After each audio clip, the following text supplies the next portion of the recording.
Hello everyone, मैं सब doctor Sandeep Chauhan, sports physiotherapist and certified chiropractor। आज हम देखेंगे जिन लोगों को नेक से लेके अपर बैक में पेन रहता है या स्टिफनेस रहती है, कायरोप्रैक्टिक एडजस्टमेंट के थ्रू हम इसको कैसे करेक्ट कर सकते हैं। बॉडी को लूज छोड़ेंगे, both the hand back, relax करेंगे, relax relax, breathe in and breathe out. So this is the correction of the thoracic spine। Now अब हम इसका मोबिलाइजेशन देखेंगे, आप इसकी मोबिलिटी को कैसे मेंटेन कर सकते हैं। ये एक्सरसाइज आप घर में भी कर सकते हैं।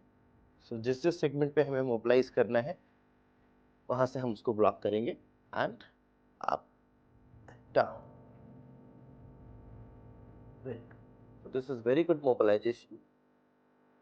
तो जिन लोगों को स्टिफनेस रहती है, जकड़ा जकड़ा महसूस होता है, उनके लिए ये बहुत अच्छी टेक्निक है।